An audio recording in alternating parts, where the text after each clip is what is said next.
12 منافقین کے نام کن کتابوں میں آئے؟ علماء سے پوچھے میرے بھائی، میں تو جاہل آدمی ہوں، میرا اس پہ کلپ دیکھ لیں، رسول اللہ کا قاتل کون، اس میں جتنی میں بات ان کیمرہ یا آن کیمرہ کر سکتا تو میں نے کر دی ہے۔ رسول مکہ کو فتح کرتے ہیں، اشروں کا سفر ہے جو میں لمحوں میں کر رہا ہوں۔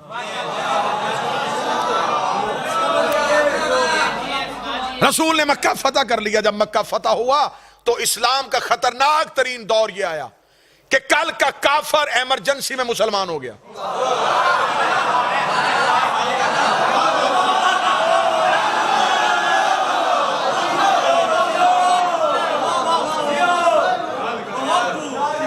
آواز بھی تک آ رہی ہے نا جی؟ میں پوری کوشش کروں گا آواز پہنچے۔ کل کا کافر ایمرجنسی میں مسلمان ہو گیا۔ اب جب اس نے مصلحتاً کلمہ پڑھا تو خدا نے بھی انہیں مسلمان نہیں کہا، منافق کہا۔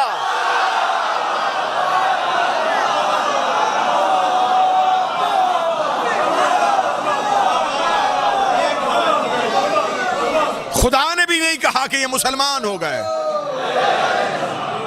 منافق، کیونکہ مصلحتاً مسلمان ہوئے، مجبوراً کلمہ پڑھا۔ اب توجہ میری طرف کرنا، انہوں نے جلدی جلدی اسلام کی قمیض پہن لی، نیچے کفر ہی تھا، اوپر اسلام کا لبادہ ہو اندر کفر ہو، اسے منافق کہتے۔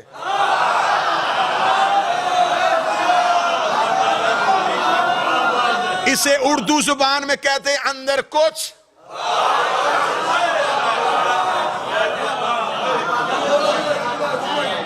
باہر کچھ۔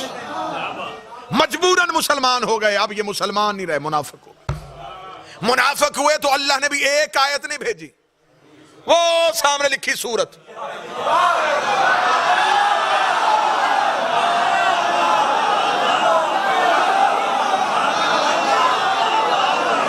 خدا نے بھی پوری سورت بھیج دی۔ خدا نے بھی کہا منافق ہیں یہ۔ اب وہ اگر منافق ہے اور قرآن میں پوری سورت آئی ہے تو کسی بھی تفسیر میں نہیں لکھا کہ نبی نے بد دعا کی سارے منافق مر گئے۔ زندہ رہے، زندہ رہے تو پھر شادیاں بھی ہوئی ہوں گی، شادیاں ہوئی تو پھر اولادیں بھی ہوئی ہوں گی، اولادیں ہوئی تو پھر ان کی بھی شادیاں ہوئی ہوں گی، ان کی شادیاں ہوئی تو پھر ان کی بھی اولادیں ہوئی ہوں گی، ان کی اولادیں ہوئی تو پھر ان کی بھی شادیاں ہوئی ہوں گی، ان کی شادیاں ہوئی تو پھر ان کی بھی اولادیں ہوئی ہوں گی۔ اس کا مطلب ہے کہ منافقت کی نسلیں آج تک زندہ ہیں۔ تو جب منافق آج تک زندہ ہے تو یہ محمد اور رسول اللہ پڑھے گا، علی ولی اللہ نہیں پڑھے گا۔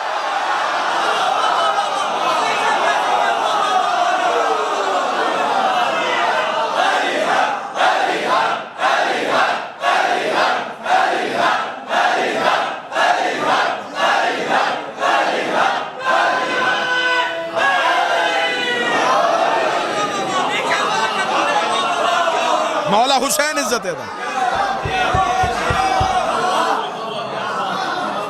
اب منافقت پھیل رہی تھی، خدا قرآن میں نشانیاں دے رہا تھا، یہ جو تیرے پاس آتے ہیں، جب تجھ سے اٹھ کے جاتے ہیں تو اندر بیٹھ کے یہ مشورے کرتے، یہ چھپ کے مشورہ کرتے، خدا جبریل کے ذریعے مخبری کر دیتا۔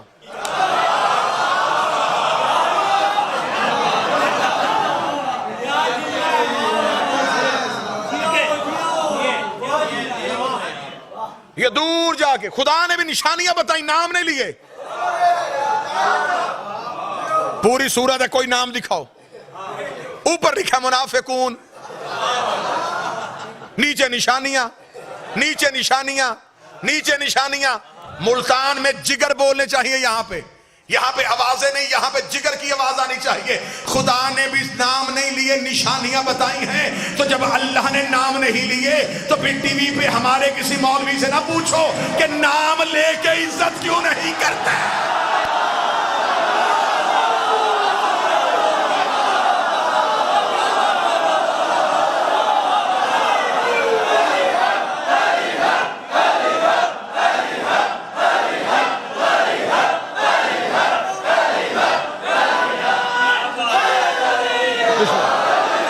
بھائی جب اللہ ہی نام لینا پسند نہیں کرتا،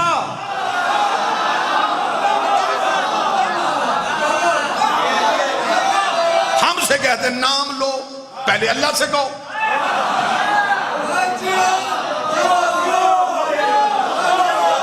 شیعہ صحابہ کو نہیں مانتے، صحابہ کو نہیں مانتے، صحابہ کو نہیں مانتے. ہم پیسے دے کے ٹی وی بجانے کو تیار ہیں، ہمیں کوئی نہیں بلاتا.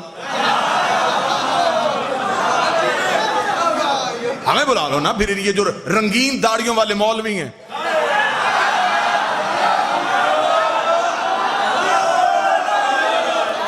یہ پھر ہمارے سامنے بیٹھے گی، ہم سے سوال کریں. جی آپ سارے صحابہ کو کیوں نہیں مانتے؟ آپ کی کتاب میں نہ ہو تو مجھے جس مرضی چوک پہ بلانا. تمہاری کتابوں میں لکھا کہ رسول نے جو آخری حج کیا، جسے حجت الوداع کہتے، اس آخری حج میں جو آپ کی کتابوں میں تعداد لکھی ہے، وہ تعداد ہے 1,22,000 کے قریب صحابی تھے، اور ایک میں ہے 1,25,000 کے قریب صحابی. یہ بات پہلی بار ممبر سے کہنے لگا اور ملتان سے کرنے لگا. 1,25,000 صحابہ اکرام رسول کے آخری حج میں تھے. مہربانی کر کے یہ سارے ملک کے مولوی میری آنکھوں کے سامنے بٹھاؤ. 1,00,000 چھوڑ 25,000 کے نام بتا.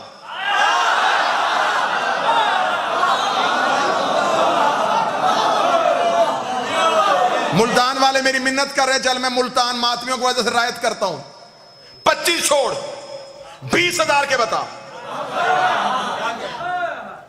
تو جب تو 20,000 صحابی پی کے بیٹھا ہے، 2-4 کو ہم چھوڑ دے تو قیامت کہاں سے آئے؟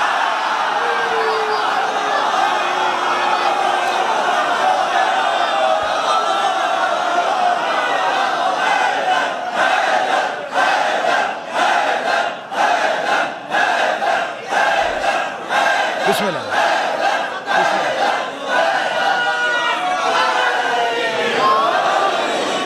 تو 1,20,000 کو نام مان کے پکا مسلمان.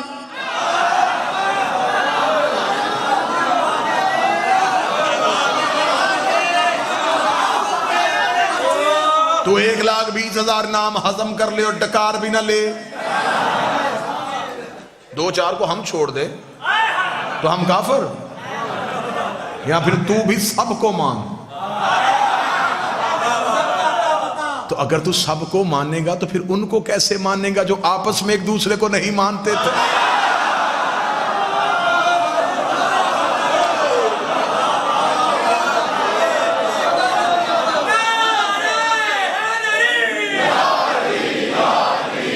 بھائی یہ کڑوی گولیاں ہیں، یہ نگلی نہیں جانی. وہ لوگ دور رسالت میں تھے لیکن قرآن میں انہیں منافق کہا گیا. خدا نے بھی نشانیاں بتائیں، نام نہیں لینا. چلیں جی ایک بہترین کھرا نکالنے لگا. کھوجی کا کیا کام ہوتا ہے؟ کھرا نکال. چور آپ نے پکڑنا،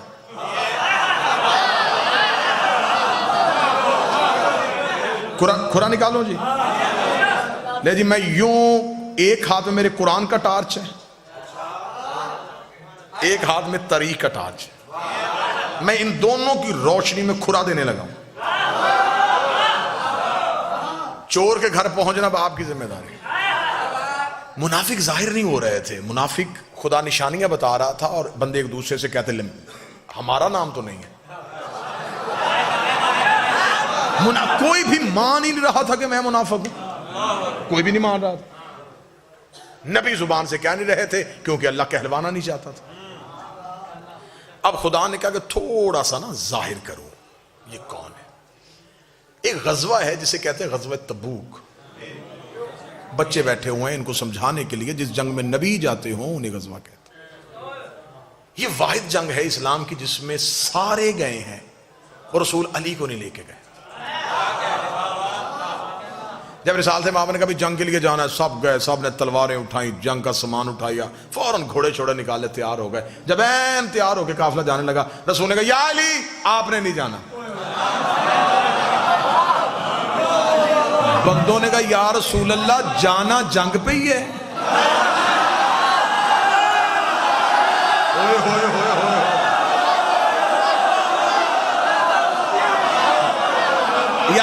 جانا جنگ پہ ہی ہے لڑنا ہی نا.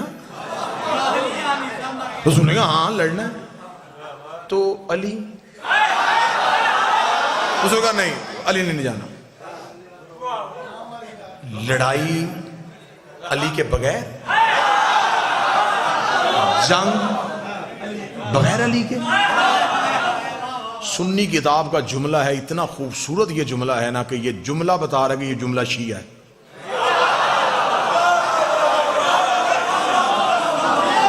دیکھیں ہم حقوق غصب کرنے والے لوگ نہیں ہیں. سنی کتاب کا جملہ مجھے شیعہ لگ رہا ہے کیونکہ جملہ بڑا بے باک سا جملہ ہے. سنی کتاب سے جملہ لے کے پڑھنے لگا, چوم کے پڑھنے کو دل کر رہا ہے, اتنا خوبصورت جملہ ہے. جب انہوں نے کہا یا رسول اللہ علی کو نہیں لے کے جانا, رسول نے فرمایا کیونکہ اللہ نے کہا ہے کہ سب کو لے کے جا. اب سارے جا رہے ہیں, پیچھے مدینے میں مسلمانوں کی عورتیں اور بچے اکیلے ہیں, پیچھے بھی تو کسی شریف کو چھوڑ کے جانا ہے.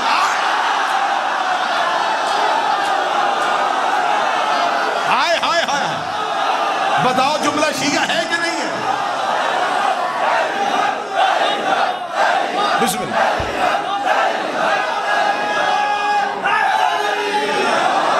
تو پیچھے بھی تو کسی باعزت کو چھوڑ کے جائیں نا, جو مسلمانوں کی عزت مال ناموس کی حفاظت کرے. یا علی آپ رکیے, چلو بھائی. اب وہ سفر کتنا مشکل تھا میں لفظوں میں نہیں بتا سکتا.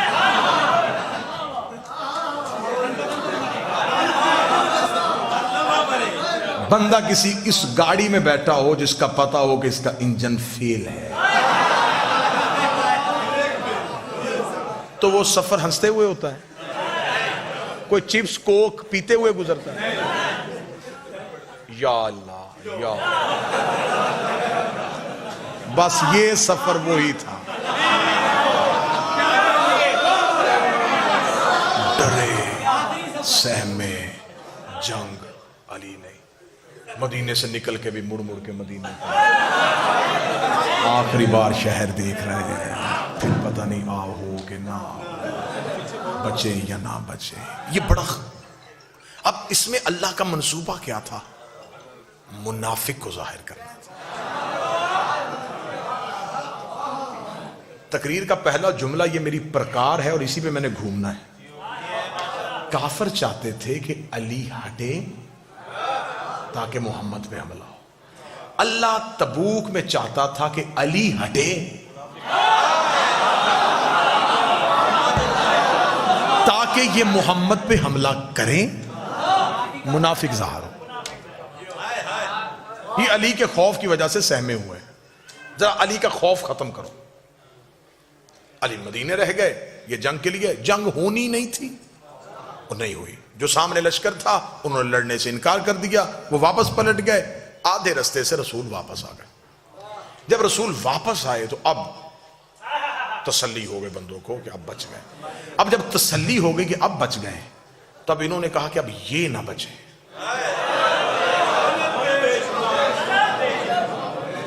یار آپ سن کیا رہے ہیں, میں جگر نکال رہا ہوں یوں تاریخ کا. ان لوگ اب ہم تو بچ گئے, اس سے اچھا موقع اور کوئی نہیں ملنا. علی ساتھ نہیں. اب جب تبوک سے واپس پلٹے تو ایک پہاڑی ہے جس سے گزرنا تھا, اس پہاڑی کو کہتے عقبہ, عین کاف بے یا, عقبہ. اس واقعے کو کتابوں میں واقعہ عقبہ کے نام سے یاد کیا گیا. حوالہ نوٹ کرنا چاہیں تو شواہد النبوت عبد الرحمن جامی کی کتاب ہے. سنی کتابوں کا اگر آپ چاہیں گے تو اس ممبر تک تو میں ڈھیر لگا سکتا ہوں. اہل سنت کتابوں کا حوالہ اس واقعہ عقبہ کے بارے میں. جب وہ عقبہ کی پہاڑی تھی تو نوجوان جو بچے تھے, عقبہ اتنی تیز پہاڑی تھی کہ اس کی چڑھائی اور اترائی بڑی مشکل تھی. سیدھی چڑھائی تھی, سیدھی اترائی تھی. جب عقبہ پہاڑی کے قریب پہنچے تو تب تک شام ہو چکی تھی.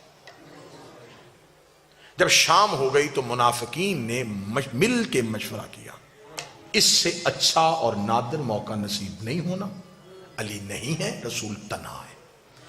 ایسے کرتے ہیں کہ جب رسول عقبہ کی پہاڑی کے بالکل اوپر جائیں تو رسالت مآب کی اونٹنی کو پہاڑی سے دھکا دے دیں. سنیے گا، جب ہم پہاڑی سے دھکا دے دیں گے تو قتل کسی کے سر پہ نہیں آئے گا، ہم کہیں گے یہ حادثہ ہوا، یہ محض ایک حادثہ تھا، اتنی خطرناک پہاڑی تھی، رسول کی اونٹنی کا پاؤں پھسل گیا۔ توجہ اب آپ نے پوری میری طرف کرنی ہے، اب کھرے کا ٹائم آیا تو آپ ادھر ادھر دیکھنا شروع ہو گئے۔ ہم کہیں گے حادثہ ہو گیا، یہ اب اس چکر میں تھے۔ جب بالکل پہاڑی کے قریب پہنچے نا جی، تو رسول نے کہا رکو بھائی، لشکر رک گیا۔ جی یا رسول اللہ، فرمایا ابھی جبریل آیا ہے، اس نے اللہ کا حکم دیا ہے، میں اکیلا اوپر سے جاؤں گا، تم سارے نیچے سے جاؤ۔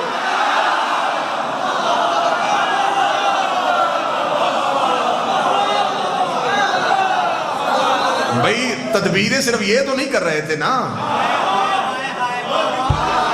وہ بھی کر رہا تھا۔ منافقین نے کہا دیکھیں یا رسول اللہ، آپ کا حکم ہے، اللہ کا حکم ہے، ماننے کو تیار ہے، رستہ بڑا خطرناک ہے، یہ آپ سے اکیلے کیسے ہوگا؟ فرمایا اللہ نے جنہیں لے کے جانا ہے ان کا نام بھی بتا دیا۔ کون جا رہا ہے؟ فرمایا حذیفہ یمانی اور عمار یاسر، یہ دو صحابی میرے ساتھ جائیں گے، تم سب نیچے سے جاؤ۔ عمار، جی یا رسول اللہ، میری اونٹنی کی مہار پکڑ۔ لفظ سنا، بالکل بیان ہی واقعہ پڑھ رہا۔ رسالت میں آپ نے فرمایا کیونکہ رسول پاک اپنی سواری کے لیے چابک یا تازیانہ استعمال نہیں کرتے تھے، رسالت میں آپ نے فرمایا حذیفہ تیرے پاس تیری سواری کا چابک ہے؟ جی یا رسول اللہ ہے، وہ نکال لا۔ کیوں؟ میری اونٹنی کو پیچھے سے ہانکنا۔ حذیفہ کہتا پہ نبی کا حکم سن کے میں سہما کہ نبی تو اپنے جانور کو تازیانہ ہی نہیں مارنے دیتے، تو میرے ہاتھ میں چابک دے دیا ہے، تو میں اس سواری کو چابک کیسے ماروں گا جس پہ نبی بیٹھے ہوں گے؟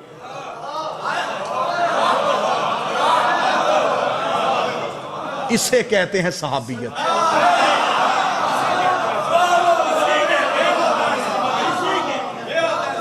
اگر میں نے اس اونٹنی کو چابک مارا تو جانور کی فطرت ہے جب اس کو تازیانہ وہ دوڑتی ہے، تو اگر یہ دوڑی تو پہاڑی خطرناک ہے، یہ سنبھلے گی کیسے؟ حذیفہ کہتا میں کشمکش میں مبتلا ہو گیا۔ سفر شروع ہوا، اللہ نے اتنا گہرا اور گھنا اندھیرا کر دیا کہ حذیفہ کہتے کہ مجھے اپنا ہاتھ بھی نظر نہیں آ رہا۔ خطرناک پہاڑی، اندھیرا۔ حذیفہ کہتا کہ جب ہم بالکل پہاڑی کے اوپر جا رہے تھے تو اب منافقین نے کہا کہ اگر نبی نے رستہ بدلا ہے تو اب ہم نے تدبیر نہیں بدلنی، ہم نے آج کا موقع ضائع نہیں کرنا، ہم پیچھے سے اپنے گھوڑوں کو دوڑائیں گے، پیچھے سے جا کے نبی کی اونٹنی کو دھکا دے کے ہم واپس آ جائیں گے۔ ہم کہیں گے نبی نے ہمیں ساتھ لے کے گئے ہی نہیں، ساتھ لے کے جاتے ہم حفاظت کر لیتے۔ اب تدبیر ادھر سے پلٹی گئی، قتل علی پڑھنے لگا ہوں، قتل علی، جڑیں دکھانے لگا ہوں کہاں سے نکل رہی ہیں۔ انہوں نے کہا ایسے کرتے ہیں کہ ہم پیچھے سے جائیں گے۔ جب بالکل پہاڑ کے درمیان میں پہنچے انہوں نے پیچھے سے گھوڑے دوڑائے، سر پٹ گھوڑا دوڑا اوپر کی جانب۔ جب گھوڑا تیز رفتاری سے اوپر کی طرف دوڑ رہا تھا ایک تیز چڑھائی پہ، رسالت باب نے آواز، حذیفہ، جی یا رسول اللہ، یہ جو چابک میں نے تجھے دیا ہے نا، ان کے گھوڑوں کے منہ پہ مار۔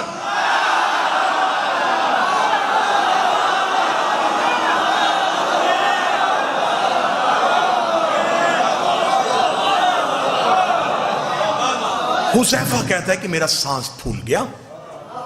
حذیفہ کہتے ہیں، حذیفہ اس کی روایت کے وہ کہتے ہیں میں سمجھا کہ کوئی لوٹنے والے پیچھے آ رہے۔ حذیفہ جلدی سے دوڑے اور حذیفہ نے تیز رفتار آتے ہوئے گھوڑوں کے منہ پہ وہ چابک مارنا شروع کیا۔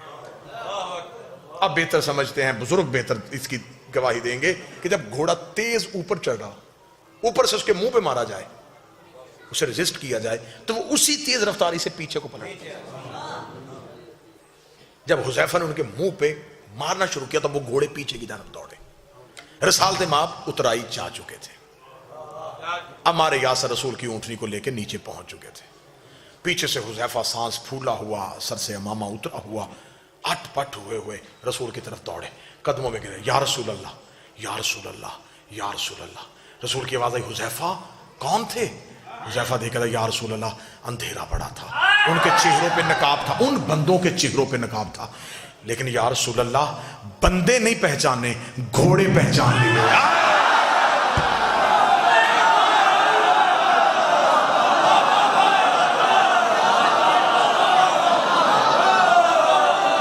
گھوڑے پہچان لیے.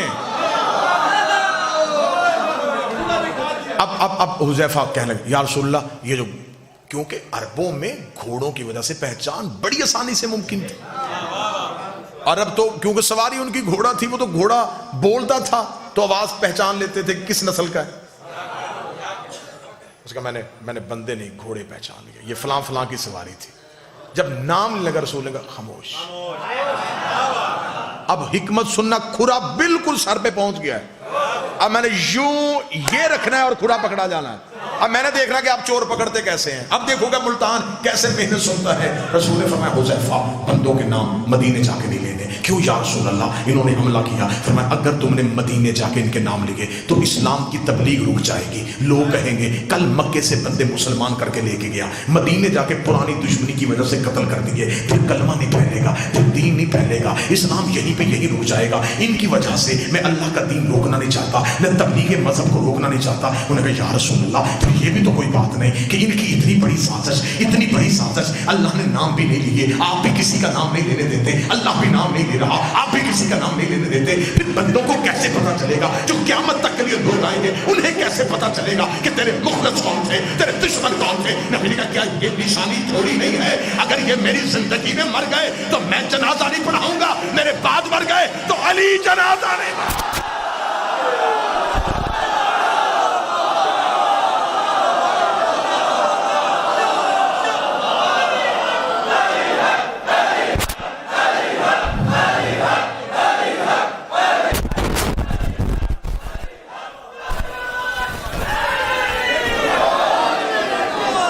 میری زندگی میں مر گئے تو میں نہیں پڑھاؤں گا, میرے بعد مر گئے.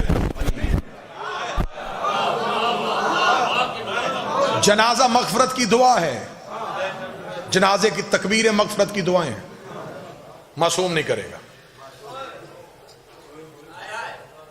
عبد الرحمن جامی نے شواہد النبوت میں اگلی 17 واقعہ کو پورا لکھنے کے بعد لکھی ہے. انہوں نے جو ٹائٹل دیا ہے وہ لکھا ہے منافقین, عقبہ کی پہاڑی میں. واقعہ عقبہ پورا لکھنے کے بعد انہوں نے نیچے لکھا کہ اس واقعہ عقبہ کے بعد جب بھی کوئی مدینے میں مرتا تو صحابہ اکرام رضوان اللہ علیہ مجمعین حذیفہ اور عمار کو ڈھونڈتے تھے کہ جنازے پہ جانا چاہیے کہ نہیں جانا.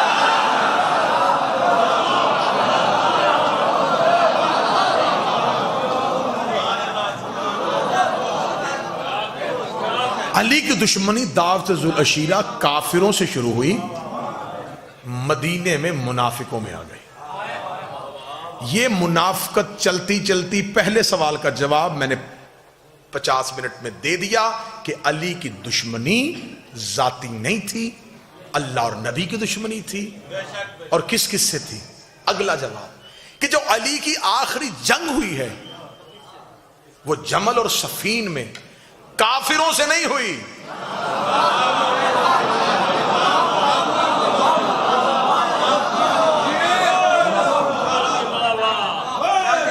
ٹھیک ہو گیا.